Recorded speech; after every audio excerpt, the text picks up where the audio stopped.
Sallallahu ala Muhammad sallallahu alaihi wasallam. Lah karena itulah yang menjadikan saya, kenapa saya ingin membedah buku This is the End bersama dengan jamaah di Munawarah ini. Karena kita ingin membangun kewaspadaan supaya lahir keresahan. Orang itu hidupnya ada dua secara basic. Ada orang yang hidupnya itu, tidak usah ditulis, nanti ada kok insya Allah. Hidup itu secara basic, itu ada dua.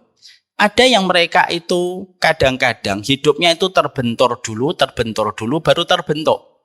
Itu kata Tan Malaka. Tahu Tan Malaka? Terbentur. Maka ada orang yang hidupnya kayak gitu, Bu. Harus mengalami banyak benturan baru dia terbentuk. Kenapa? Dia tidak mendapatkan ilmu, sampai akhirnya terbentur dengan banyak hal. Tidak apa-apa sih, kalau akhirnya terbentuk, bagaimanapun itu kita syukuri. Tapi maaf ya, kalau kita harus terbentur dulu, baru terbentuk dan tersadar, kita ini butuh waktu yang sangat panjang dalam hidup kita, dan kita akan menghabiskan sisa kehidupan kita untuk menjalani perkara yang nanti akan kita sesali. Betul atau tidak? Ini contoh ya, Bu.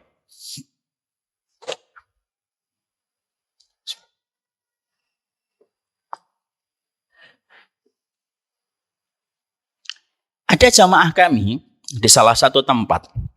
Saat itu saya habis ngisi kajian tentang masalah zina.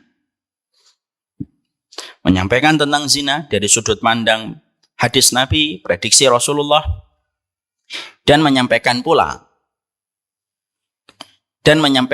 konsekuensi fikih kalau zina itu sudah terjadi. Salah satunya kami sampaikan, kalau ada laki-laki dan perempuan berzina, lalu terbentuk rahim, sebelum terjadinya ijab kabul antara laki-laki dan perempuan itu, konsekuensinya panjang, Bu. Laki-laki itu tidak bisa dinisbatkan, anak itu tidak bisa dinisbatkan nasabnya kepada sang bapak. Dan akibatnya masalah warisan juga akan ikut serta. Terlebih lagi kalau anaknya perempuan, itu menjadi lebih tragis lagi. Anak perempuannya nanti kalau nikah, bapaknya yang dulunya berzina tidak bisa menikahkan anak. Kalau anak itu terbentuk sebelum terjadinya ijab kabul. Mengerikan atau tidak mengerikan? Mengerikan. Setelah selesai kajian, saya biasa jalan ke mobil, ada seorang bapak-bapak. Saya tahu bapak-bapaknya ini seorang rajin ngaji. Dan saya tidak mengenal beliau, kecuali memang kebaikan. Selalu ngaji di shop yang pertama dia, Bu. Tapi bukan di sini. Maka beliau selalu di shop yang pertama. Habis ngaji beliau nututin saya, Ustadz, saya butuh waktu ngobrol sebentar, bisa Ustadz? Silahkan Pak, apa yang Bapak ingin sampaikan? Disitulah dia terdiam, terbata-bata, lalu berkata, saya dulu berzina dengan istri saya, Ustadz.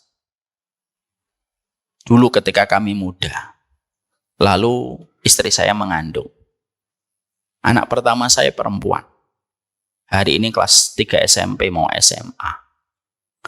Nanti kalau betul-betul anak saya siap menikah, apakah saya tidak bisa menikahkan anaknya? Ustadz, saya bilang, maaf Pak, tidak bisa. Tapi saya sudah tobat, saya tahu. Saya sudah menyesali Ustadz, saya mengerti Pak. Bapak sering datang ke kajian dan selalu khusyuk mendengarkan. Apakah tidak bisa tobat saya menghapuskan status fikihnya? Tobatnya Bapak menghapuskan dosa. Konsekuensi fikihnya tidak bisa dirubah. Nangis, Bu. Tapi itulah yang terjadi. Akhirnya beliau nangis dan beliau berkata, cobalah dulu Ustadz, sekitar tahun 90-an, awal 2000-an, saya sudah ikut ngaji. Mungkin saya akan berpikir 1000 kali sebelum berzina. Apa yang kita dapatkan, message-nya, pelajaran dari kisah Bapak ini, yang semoga Allah terima taubatnya beliau. Yang kita dapatkan sebuah pelajaran itu apa? Ada manusia yang pertama, dia terbentur dulu. Terbentur banyak masalah, akhirnya terbentuk dan tersadar. Ini pun baik, tapi membutuhkan waktu yang panjang. Itu pun kalau kita masih punya waktu yang panjang. Tapi ada manusia yang kedua, Bu, yang dia terbentuk, tersadar tanpa terbentur. Siapa itu? Orang yang mau menerima nasihat Allah dan Rasul-Nya. Nasihat Allah dan Rasul-Nya itu cuma satu kok. Membuat kita tidak usah mengalami benturan. Ada orang yang terkadang sudah kena riba, tidak bisa bayar utang, baru dia nanti berkata, coba saya dulu tidak ngambil riba. Dia terbentur, baru tersadar.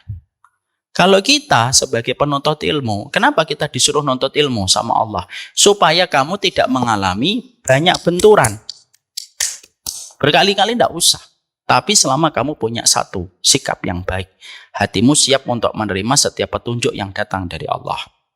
Apa korelasinya dan munasabahnya dengan pembahasan kita? Munasabahnya kuat. Kita itu ingin tidak mengalami benturan. Kalau kita tidak ingin mengalami benturan, berarti kita ini harus berilmu. Supaya jangan sampai kita terbentur, baru nanti kita bingung. Baru nanti kita cari orang untuk menyembuhkan apa yang terjadi pada keluarga kita. Ya tidak salah, cuma kurang efektif bagi orang yang beriman kalau kita harus mengalami banyak benturan. Nah inilah yang menjadikan kita tahu, Nabi itu bukan hanya mengatakan hadis yang terjadi pada masanya. Nabi itu kalau ngomong hadis, lalu kita identifikasi hadisnya Nabi itu bukan hanya bicara tentang apa yang terjadi pada masanya beliau. Tapi hadis-hadis Nabi, kalau kita identifikasi hadis-hadis Nabi itu sebagian bicara tentang kondisi yang belum pernah terbayangkan oleh sahabat pada saat itu. Kenapa Nabi itu menyampaikan di dalam hadisnya perkara-perkara beyond, prediksi Nabi jauh ke depan yang para sahabat aja bingung. Membayangkan itu bingung para sahabat. Tapi sudah disampaikan oleh Nabi.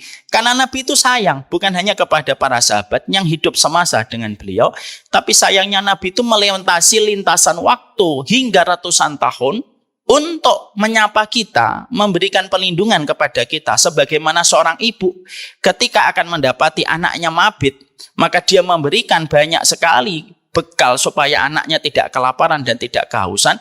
Maka Nabi pun mengatakan itu supaya kita tidak mengalami banyak benturan.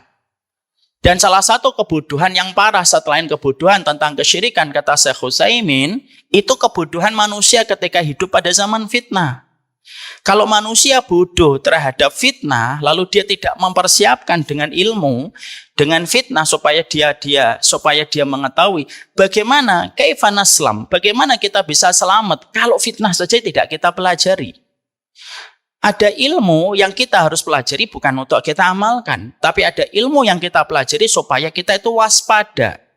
Alim tu syarra la li syarri walakin li tawaqqih. Aku ini belajar keburukan, kata Hudzaifah ibnul Yaman, tapi bukan untuk melakukan keburukan itu. Tapi aku mempelajari keburukan supaya keburukan itu tidak menimpa kepada diriku. Ibu kalau makan santan tidak tahu medis, umurnya sudah 40 tahun, makan santan setiap waktunya, plus dengan seafood setiap siangnya, plus setiap malamnya, setiap nasi gorengnya. Di atas umur 40 tahun, apa yang terjadi? Sakit yang ibu dapatkan.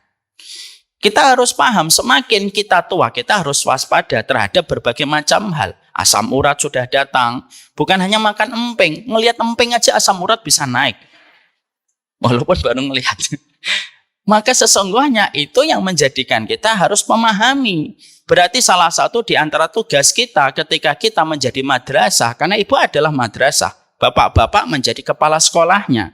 Lah madrasah dan kepala sekolah ini kan saling bersinergi. Dan kita harus memahamkan bahwasanya anak kita dan seluruh anugerah yang Allah berikan kepada kita, maka tugas terbesarnya kita adalah beriman, dan beriman itu tidak akan maksimal sampai kita terjaga dari fitnah. Pohon yang kita tanam tidak akan bisa maksimal pohon itu tumbuh dan memberikan buah yang manis dan pohon yang merindangi atau pohon yang meneduhkan. Kalau kita tidak jaga pohon itu dari berbagai macam rumput-rumput liar ketika baru tumbuh. Kapan kita nanam pohon, nanam padi, kita bisa panen dengan padinya? Kalau kita pastikan hamanya kita hilangkan. Iman itu beriringan dengan fitnah.